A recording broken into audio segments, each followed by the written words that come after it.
ಗೆಲುವನ್ನ ಪತ್ತು ಪ್ರಕಟಪಡಿಸ್ತೇವೆ. ಇದು ಇಂದ್ರಜಿತು ನಾಮಕನಾದಂತಹ ಅಲ್ಲ ಮೇಘನಾದನಾಗಿದ್ದವ ಇಂದ್ರಜಿತು ಎನ್ನುವಂತ ಪದವಿಯನ್ನ ಏರಿದ್ದಕ್ಕೆ ಇದೊಂದು ಸಾರ್ಥಕ ಅಂತ ಭಾವಿಸಿಕೊಳ್ಳ. ಯಾವುದು ಲೋಕಮುಖದಲ್ಲಿ ಸುರಾಸುರರ ಕಾಳಗವಾದಂತಹ ಸಂದರ್ಭದಲ್ಲಿ ನಿನ್ನ ಅಪ್ಪನಾದಂತಹ ರಾವಣ ದೇವೇಂದ್ರನಲ್ಲಿ ಸೆರೆ ಸಿಕ್ಕಂತಹ ಸಂದರ್ಭದಲ್ಲಿ ಪರಶುವನಿಂದ ಯಜ್ಞಮುಖೇನವಾಗಿ ಪಡೆದಂತಹ ತಾಮಸೇ ನಾಮಕವಾದಂತಹ ಮಾಯವಿವಶತೆಯಿಂದ ದೇವಲೋಕವನ್ನು ಪ್ರವೇಶಿಸಿ ದೇವೇಂದ್ರನನ್ನ ಸೋಲಿಸಿ ನಿನ್ನಪ್ಪನನ್ನ ಬಿಡಿಸಿ ವಿಕ್ರಮವನ್ನು ಮೆರೆಸಿ ದೇವತೆಗಳನ್ನ ಸೆರೆಗೆ ಸೇರಿಸಿದ ಕಾಲಕ್ಕೆ ಬ್ರಹ್ಮದೇವನ ಸಮ್ಮುಖಕ್ಕೆ ಬಂದಾಗ ಒಂದು ಘೋಷವಾಕ್ಯವನ್ನು ಮೊಳಗಿಸಿದೆ ನೀವು.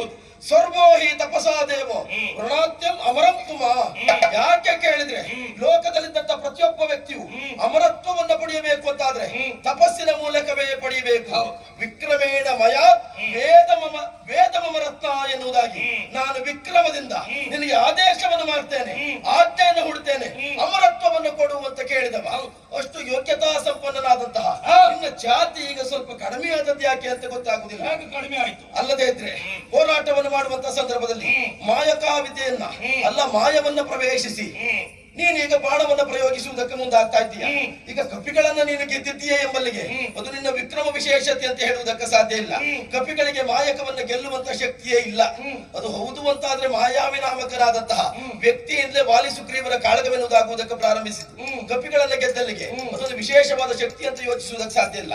ರಾಮನಲ್ಲಿ ನಿನ್ನ ಅಳವಿ ಸಾಕಾಗ್ಲಿಲ್ಲ. ಈಗ ನೀನು ಕಪಿ ಪಂಗಡಕ್ಕೆ ಸೇರಲಿಲ್ವಾ? ಸೇರಿದ್ದೇನೆ. ಮಾಯಕ ನೀನು ವಿಕ್ರಮಿ ಅಲ್ವಾ? ಹೌದು. ನಿನ್ನನ್ನ ಮಾಯಕದಿಂದ ಗೆಲ್ಲುವ ಪ್ರಯತ್ನ ಮಾಡಿದ್ರೆ ಈಗ ಇಲ್ಲಿವರೆಗೆ ಗೆದ್ದಿದ್ದೀಯಾ? ಅಯ್ಯೋ ಗೆದ್ದಿದ್ದೀನಿ ಅಂತ ಪ್ರಶ್ನೆ ಮಾಡಿ. ಪ್ರಯತ್ನ ಮಾಡಿದರೆ ನೀನು ಉಳಿದ ಕಪಿಗಳನ್ನು ಇಲ್ಲಿವರೆಗೆ ಗೆಲ್ಲಿಲ್ವಾ? ಪ್ರಯತ್ನ ಮಾಡಿದರೆ ಪ್ರಯತ್ನ ಮಾಡಿ ನೀನು ಆರ್ಭಟಿಸುವುದು ಹೊಸತಾ ಇಲ್ಲ. ಹೊಸತಲ್ಲ, ನಮ್ಮದು ಆರ್ಭಟವೇ. ಹೌದು, ನಮ್ಮದು ಎಲ್ಲಿ ಹೋದ್ರು ಆರ್ಭಟವೇ. ಇಂದ್ರಜಿತ್ತುವದ್ದು ಆರ್ಭಟವೇ. ಆದ್ರೆ ಇಂದ್ರಜಿತ್ತು ಕಾಳಗ ಎಷ್ಟು ಸರಿ ಬರ್ತದೆ ಅಂತ ನಾವು ಯೋಚನೆ ಮಾಡಿ. ಇಂದ್ರಜಿತ್ತು ಕಾಳಗ ಎಷ್ಟು ಸಾರಿ ಬೇಕಾದ್ರೂ ಆಗ್ಬೋದು. ನೀವು ಯೋಚನೆ ಮಾಡಿ. ಇಲ್ಲಿವರೆಗೆ ಇಂದ್ರಜಿತ್ತು ಕಾಳಗ ಮತ್ತೆ ಮತ್ತೆ ಮತ್ತೆ ಮತ್ತೆ ಆಗ್ತದೆ ಅಂತ ಆದರೆ ಅರ್ಥ ಎಂತದ್ದು? ಇಂದ್ರಜಿತ್ತಿನಿಂದ ನಿಮ್ಮಿಂದ ಸೋಲಿಸ್ಲಿಕ್ಕೆ ಆಗ್ಲಿಲ್ಲ ಎನ್ನುವುದೇ ಅರ್ಥ. ಯಾರು ಹೇಳಿ? ಸೋತರೆ ಮತ್ತೆ ಇಂದ್ರಜಿತ್ತು ಕಾಳಗ ಆಗ್ತದ? ರಾಮನಲ್ಲಿ ನಿನ್ನ ಅಳವೆ ಸಾಕಿದೆಯಾ? ಇಲ್ಲಪ್ಪ, ಸಾಕಾಗ್ಲಿಲ್ಲ. ಈಗ ಅತ್ಯಂತಿಕವಾದಂತ ಸೋಲಾದ್ರೆ ಹೇಗೆ ಅವ ಮತ್ತೆ ಹೇಳ್ಲಿಕ್ಕಿಲ್ಲ. ಆ ಸೋಲು ನಿಜವಾದ ಸೋಲು. ಮತ್ತೆ ಮತ್ತೆ ಬರ್ತಾನೆ ಅಂತ ಆದ್ರೆ ಬಾರದೆ ಇರುವ ಹಾಗೆ ಸೋಲಿಸುವುದಕ್ಕೆ ನಿಮ್ಮಿಂದ ಆಗ್ಲಿಲ್ಲ ಎನ್ನುವುದಲ್ಲ. ಸಾಯ್ಬೇಕು, ಸೋಲುವುದಲ್ಲ. ಅಲ್ಲ, ಸೋಲಿಗೂ ಸಾವಿಗೂ ವ್ಯತ್ಯಾಸ ಉಂಟು. ವ್ಯಕ್ತಿ ಒಬ್ಬನಿಗೆ ನಾವು ಹೊಡಿತೇವೆ, ಅವನಿಗೆ ಹೇಳುವುದಕ್ಕೆ ಸಾಧ್ಯ ಇಲ್ಲ. ಅವನ ದೇಹದಲ್ಲಿ ರೋಗ ನಿರೋಧಕ ಶಕ್ತಿ ಇರ್ತದೆ. ಸ್ವಲ್ಪ ವಿಶ್ರಾಂತಿ ಪಡೆದು ಮತ್ತೆ ಎದ್ದು ಬರ್ತಾನೆ ಅಂತಾದ್ರೆ ಅವ ಈಗ ಸೋತಿದ್ದಾನೆ ಅಂತ ಅರ್ಥವಾ ಗೆದ್ದಿದ್ದಾನೆ ಅಂತ ಅಲ್ಲ. ನೀನೇ ಯೋಚನೆ ಮಾಡು. ಯುದ್ಧದಲ್ಲಿ ಅವ ಮತ್ತೆ ಬಂದಿದ್ದಾನೆ ಅಂತಾದ್ರೆ ಯುದ್ಧದಲ್ಲಿ ನೀವು ಗೆದ್ದಿದ್ದೀರಿ ಅಂತ ಅರ್ಥವಾ ಇನ್ನು ಗೆಲ್ಲುವುದಕ್ಕೆ ಆಗ್ಲಿಲ್ಲ ಅಂತ? ಪೂರ್ವದಲ್ಲಿ ಸೋತಿದ್ದೇವೆ ಅಂತ ಅರ್ಥವಾ ಗೆದ್ದಿದ್ದೇವೆ ಅಂತ ಅಲ್ಲ. ಪೂರ್ವದಲ್ಲಿ ಸೋತರೆ ಯುದ್ಧಕ್ಕೆ ಸಂಪೂರ್ಣ ಮುಕ್ತಾಯ ಆಯ್ತಾ? ಈಗ ನೀನು ಬಂದದ್ದು ಹೌದು. ಹಿಂದೆ ಸೋತದ್ದ ಗೆದ್ದದ್ದ ಅಲ್ಲ. ಹಿಂದೆ ಸೋತದುಂಟು ಗೆದ್ದದುಂಟು, ಸೋತದುಂಟು ಗೆದ್ದದುಂಟು. ಹೌದು. ಆದ್ರೆ ಎರಡು ಉಂಟು. ರಾಮಪಾಳ್ಯದಲ್ಲಿ ನೀನು ನಾಗಾಸ್ತ್ರ ಬಂಧನ ಇರಬಹುದು. ಯಾವುದೇ ಪ್ರಕರಣದಲ್ಲಿ ಗೆದ್ದಿದ್ದೇನೆ ಅಂತ ಹೇಳಿದ್ರೆ ಮಾಯಾ ವಿವಶತೆಗೆ ಹೊಕ್ಕು ನಿನ್ನನ್ನ ತೊಡಗಿಸಿಕೊಂಡು ನೀನು ಹೋರಾಟವನ್ನು ಮಾಡುವುದಕ್ಕೆ ಮುಂದಾಗ ಹೋರಾಟ ಹೇಗೆ ಮಾಡಿದ್ದೇಳುದು ಮುಖ್ಯ ಅಲ್ಲ. ಹೋರಾಟ ಹೇಗೆ ಬೇಕಾದ್ರೂ ಮಾಡಬಹುದು. ನೀವಿದ್ದದ್ದು ಅಸುರ ಪಾಳಯದಲ್ಲಿ, ಹೌದಲ್ವಾ? ಶತ್ರುಗಳಾಗಿ ನಾವು ಅಸುರರಾಗಿದ್ದವರು. ನಮ್ಮ ಲಂಕೆಗೆ ನೀವು ಬಂದಾಗ ನಾವು ಆಸುರಿ ಪ್ರಭಾವ ತೋರಬಾರದು, ಮಾಯಕದ ಆಟ ಆಡಬಾರ್ದು ಅಂತ ನೀವು ಹೇಳಲಿಕ್ಕಿಲ್ಲ. ಅಂತದಿದ್ರೆ ನೀವು ಮಂಗಗಳಲ್ಲೇ ಹೋರಾಟ ಮಾಡಿ. ನೀನೀಗ ಹೋರಾಟ ಮಾಡುವ ಕಾಲಕ್ಕೆ ಲಕ್ಷ್ಮಣ ದೇವರು ಬ್ರಹ್ಮಾಸ್ತ್ರವನ್ನು ಪ್ರಯೋಗಿಸುವುದಕ್ಕೆ ಸಿದ್ಧವಾದ ವರ್ತಮಾನ ಗೊತ್ತಾಯ್ತು ನನಗೆ. ಗೊತ್ತಾದ ಆಮೇಲೆ ಬರಲಿಲ್ಲ ಯಾಕೆ? ಅಲ್ಲಲ್ಲ, ಬ್ರಹ್ಮಾಸ್ತ್ರ ಪ್ರಯೋಗ ಮಾಡಿದ್ರ? ಬ್ರಹ್ಮಾಸ್ತ್ರ ಪ್ರಯೋಗ ಮಾಡುವುದಕ್ಕೆ ಸಿದ್ಧನಾದದ್ದು ಹೌದು. ಅದು ನಿಮ್ಮ ಗಮನಕ್ಕೆ ಬಂದಿದ್ಯಾ? ನೀವು ಮಾಡಿದ್ರ? ಅಲ್ಲ, ಮಾಡ್ಲಿಲ್ಲ. ಯಾಕೆ ಮಾಡ್ಲಿಲ್ಲ? ರಾಮ ತಡೆದು ಆಡಿದಂತಹ ಮಾತು. ಯಾಕೆ ತಡೆದದ್ದು? ನೈಕಸ್ಯ ಹೇತು ರಕ್ಷಿತಾಂ. ವ್ಯಕ್ತಿ ಒಬ್ಬನನ್ನ ಕೊಲ್ಲಬೇಕು ಅಂತಾದ್ರೆ ಏಕಮುಖವಾಗಿ ಅವನೊಬ್ಬನಿಗೆ ಹೊಡೆಯಬೇಕು. ಅವನೊಬ್ಬ ಮಾಡಿದಂತಹ ಕಾರಣದಿಂದ ಸಮಷ್ಟಿಯನ್ನ ಕೊಲ್ಲುವುದು ನ್ಯಾಯವಲ್ಲ. ಇಂದ್ರಜಿತ್ತು ಒಬ್ಬ ಮಾಯಕವನ್ನ ಪ್ರವೇಶಿಸಿ ಮೋಡದ ಮರಿಯನ್ನ ಸೇರಿದ್ದಾನೆ ಅಂತಾದ್ರೆ ನೀನು ಬ್ರಹ್ಮಾಸ್ತ್ರವನ್ನ ಪ್ರಯೋಗಿಸಿದ್ರೆ ಲಂಕೆಯಲ್ಲಿದ್ದಂತಹ ಸರ್ವ ರಕ್ಕಸರು ಸಾಯುವುದಕ್ಕೆ ಸಾಧ್ಯ ಉಂಟು. ಆದ್ದರಿಂದ ಅವನಿಗೆ ಉಳಿದವರಿಗೆ ಸಮಷ್ಟಿಗೆ ಬಾಣವನ್ನು ಪ್ರಯೋಗಿಸುವುದು ಸರಿಯಲ್ಲ. ಆಗ ಲಕ್ಷ್ಮಣ ದೇವ ಒಂದು ಪ್ರಶ್ನೆಯನ್ನು ಕೇಳಿದ. ಹಾಗಾದ್ರೆ ಇಂದ್ರಜಿತ್ತುವನ್ನು ಲಕ್ಷ್ಯದಲ್ಲಿ ಇರಿಸಿಕೊಂಡು ಬಾಣವನ್ನ ಪ್ರಯೋಗಿಸ್ಲ? ಆಗಲೂ ರಾಮ ಬೇಡ ಅಂದ. ಏನಂದ? ರಾಮ ಬೇಡ ಅಂದ. ಯಾಕೆ? ಕಾರಣ ಉಂಟು. ಪ್ರಚ್ಛನ್ನಂ ಪ್ರಾಂಜಲ್ಯಂ ಶರಣಾಗತಂ ಪಲಾಯನಂ ಪ್ರವತ್ತತ್ತಂ ಇದಿಷ್ಟು ಒಳ ಹೊಕ್ಕವರನ್ನ ಕೊಲ್ಲಬಾರದು ಎನ್ನುವಂತಹ ಶಾಸ್ತ್ರ ಉಂಟು. ಈಗ ಪ್ರಚ್ಛನ್ನನಾದವ, ಪ್ರಚ್ಛನ್ನ ಅಂತ ಹೇಳಿದ್ರೆ ನೀನು ಹಿಡಿದಂತಹ ಕಾರ್ಯ ನಿನ್ನ ದೇಹ ಕಾಣಿಸದೆ ಮರೆಯನ್ನ ಸೇರಿಕೊಂಡು ಮರೆಯಿಂದ ಬಾಣವನ್ನು ಎಸೆತಿ ಅಂತಾದ್ರೆ ನೀನು ದೇಹಕ್ಕೆ ಹೆದರಿದ್ದೀಯ. ಪ್ರಾಣವನ್ನು ಉಳಿಸಿಕೊಳ್ಳುವುದಕ್ಕೆ ಬೇಕಾಗಿ ಮೋಡದ ಮರಿಯನ್ನು ಸೇರಿದ್ದಿ ಎನ್ನುವುದು ಸ್ಪಷ್ಟ. ಶರಣಾಗತನಾದವನು ಶರಣಾಗಿ ಬಂದು ನನ್ನಲ್ಲಿ ಹೋರಾಟವನ್ನು ಮಾಡುವುದಕ್ಕೆ ಸಾಧ್ಯ ಇಲ್ಲ ಅಂತ ನಿನ್ನ ಚಿಕ್ಕಪ್ಪ ವಿಭೀಷಣ ಬಂದ ಹಾಗೆ ಶರಣಾಗತನಾಗಿ ಬಂದವನ ಮೇಲೆ ಶಸ್ತ್ರಾಸ್ತ್ರವನ್ನ ಪ್ರಯೋಗಿಸಬಾರದು. ಇನ್ನೊಂದು ಪ್ರವತ್ತನಾದವ, ಅವ ಏನು ಮಾಡ್ತೇನೆ, ಎಲ್ಲೂ ಹೋಗ್ತೇನೆ, ಎಲ್ಲಿದ್ದೇನೆ ಎನ್ನುವ ಕಲ್ಪನೆ ಇಲ್ಲದಿದ್ದವನು. ಇನ್ನೊಂದು ಪಲಾಯನ ಸೂತ್ರವನ್ನ ಕೈಗೊಂಡವನ ಮೇಲೆ ಶಸ್ತ್ರಾಸ್ತ್ರವನ್ನ ಪ್ರಯೋಗಿಸುವುದು ಸರಿಯಲ್ಲ ಎನ್ನುವಂತಹ ಉದ್ದೇಶಕ್ಕೆ ನಿನ್ನನ್ನು ಬಿಟ್ಟಿದ್ದಾನೆ. ಬ್ರಹ್ಮಾಸ್ತ್ರವನ್ನ ಪ್ರಯೋಗಿಸಿ ಈ ಮಾತು ಹೇಳಿದ್ಯಾರು? ರಾಮ ಹೇಳಿದ. ಈಗ ಪಲಾಯನ ಸೂತ್ರವನ್ನ ಕೈಗೆತ್ತಿಕೊಂಡವನ ಮೇಲೆ ಪ್ರಯೋಗ ಸಲ್ಲ. ಹೌದು. ಈಗ ಕಾಕಾಸುರ ಜೀವ ರಕ್ಷಣೆಗಾಗಿ ಓಡಿದ್ದಲ್ವ? ಹೌದು. ಈಗ ಕಾಕಾಸುರನ ಅಟ್ಟಿಸಿಕೊಂಡು ಹೋಗುದಕ್ಕೆ ಯಾಕೆ ಅಸ್ತ್ರ ಬಿಟ್ಟದ್ದು? ದರ್ಬೆ ಮಂತ್ರಿಸಿ ಅವನು ಸಾಯ್ಬೇಕು ಅಂತ ಅಲ್ಲ, ಪಾಪ ಓಡಿದ್ದಾನಲ್ಲ. ಹೌದು. ಅಲ್ಲ, ಅವ ಜೀವ ಉಳಿಸ್ಕೊಳ್ಳೋದಕ್ಕಾಗಿ ಓಡಿದ್ದಾನಲ್ಲ. ಈಗ ಅಲ್ಲ, ಕಾಕಾಸುರ ಸೋಮಕಾಸುರ ಕಾಕಾಸುರ ಓಡಿದ್ದಾನೆ, ಜೀವವನ್ನು ಉಳಿಸಿಕೊಳ್ಬೇಕೆನ್ನುವ ಕಾರಣಕ್ಕಾಗಿ ಓಡಿದ್ದಾನೆ. ಹೌದು. ವೈಕುಂಠಕ್ಕೆ ಹೋದಂತೆ, ಕೈಲಾಸಕ್ಕೆ ಹೋದಂತೆ, ಸತ್ಯಲೋಕ ಸೇರಿದಂತೆ ಎಲ್ಲಿ ಹೋದರೂ ರಾಮ ಅಭಿಮಂತ್ರಿಸಿ ಬಿಟ್ಟಂತ ದರ್ಬೆ ಹಿಂದೆ ಬರಲಿಲ್ಲ. ಈಗ ಓಡಿದವನ ಮೇಲೆ ಹಲ್ಲೆ ಸಲ್ಲ ಅಂತ ಆದ್ರೂ ಬಿಟ್ಟದ್ದು ಯಾಕೆ? ಕಾರಣ ಕೆಲವೊಂದು ಸಂದರ್ಭದಲ್ಲಿ ಓಡಿದವನನ್ನು ಬಿಡುವುದಕ್ಕೆ ಸಾಧ್ಯ ಇಲ್ಲ. ಸೋಮಕಾಸುರನೆನ್ನುವಂತ ರಕ್ಕಸ ದೇವಲೋಕದ ಮೇಲೆ ದಾಳಿ ಇಟ್ಟು ದೇವೇಂದ್ರನಲ್ಲಿ ಹೋರಾಟವನ್ನ ಮಾಡಿ ಅವ ಸೋತಂತ ಸಂದರ್ಭದಲ್ಲಿ ದೇವಗುರುಗಳಾದ ಬೃಹಸ್ಪತಿ ಆಚಾರ್ಯರ ನುಡಿಯಂತೆ ಅವನನ್ನು ಬೆನ್ನಟ್ಟಿಕೊಂಡು ಬಂದಂತ ಸಂದರ್ಭದಲ್ಲಿ ಪ್ರಭು ಮಹರ್ಷಿಗಳು ಇಲ್ಲದೇ ಇದ್ದಂತ ಸಂದರ್ಭ ಖ್ಯಾತಿ ದೇವಿಯಿಂದ ಆಶ್ರಮವನ್ನು ಪಡೆದು ಆಶ್ರಮದ ಒಳಗೆ ಹೊಕ್ಕಂತ ಸಂದರ್ಭದಲ್ಲಿ ಪ್ರಶ್ನಿಸುವುದಕ್ಕೆ ಬಂದಂತ ದೇವೇಂದ್ರ ಕುಲಶವನ್ನ ಎತ್ತಿದ ಕಾಲಕ್ಕೆ ಖ್ಯಾತಿ ದೇವಿ ಸ್ತಂಭನ ಮಾಡಿದಾಗ ವಿಷ್ಣುವನ್ನು ಧ್ಯಾನಿಸಿದಾಗ ವಿಷ್ಣು ಬಂದಂತ ಸಂದರ್ಭದಲ್ಲಿ ಸ್ತಂಭೀಭೂತರಾದಂತ ಅವನನ್ನು ಬಿಡಿಸುವುದರ ಮೂಲಕವಾಗಿ ಖ್ಯಾತಿ ದೇವಿಗೆ ಬುದ್ಧಿ ಹೇಳಿ ಕೇಳದೇ ಇದ್ದಾಗ ಅವಳ ತಲೆಯನ್ನು ಕತ್ತರಿಸಿದ್ದಾನೆ.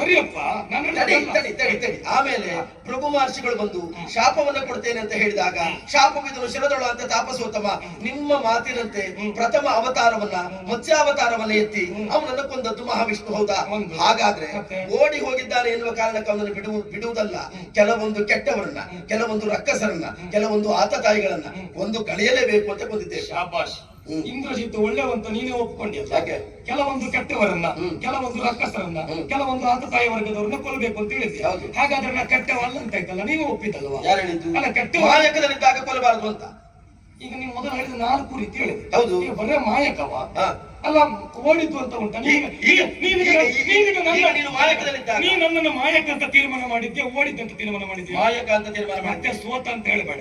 ಮಾಯಕದ ಆಟ ಆಡ್ತಾ ಈಗ ದೇಹವನ್ನು ಉಳಿಸಿಕೊಳ್ಳುವುದಕ್ಕೆ ಬೇಕಾಗಿ ತನ್ನ ದೇಹವನ್ನು ಮರೆಮಾಚುವುದು ಮಾಯಕ. ಹೌದಲ್ವಾ? ಈಗ ನೀನು ಮಾಯಕವನ್ನು ಆಶ್ರಯಿಸಿದ್ದೀಯ ಅಂತ ಆದ್ರೆ ನಿನ್ನ ದೇಹವನ್ನು ಉಳಿಸಿಕೊಳ್ಳುವುದಕ್ಕೆ ಬೇಕಾಗಿ ಒಂದೊಮ್ಮೆ ನಿನಗೆ ಹೋರಾಟ ಮಾಡುವ ಮನಸ್ಸಿದ್ರೆ ಎದೆ ಕೊಟ್ಟು ಭುಜಕ್ಕೆ ಭುಜ ಕೊಟ್ಟು ರಾಮನಲ್ಲಿ ಹೋರಾಟವನ್ನು ಮಾಡಬೇಕಿತ್ತು.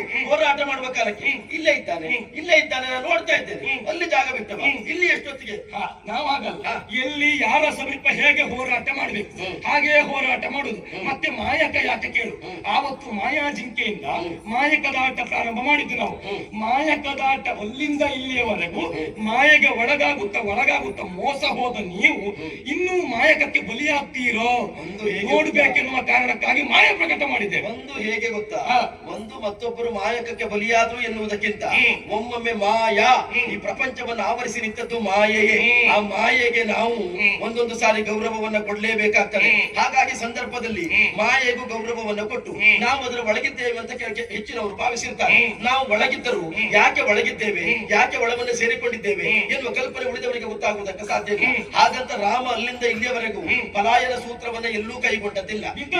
ಯಾವ ರಾಮ ಬಿದ್ದದ್ದುಂಟು, ನಿನ್ನ ಪ್ರಯೋಗದಿಂದ ಬಿದ್ದದ್ದುಂಟು.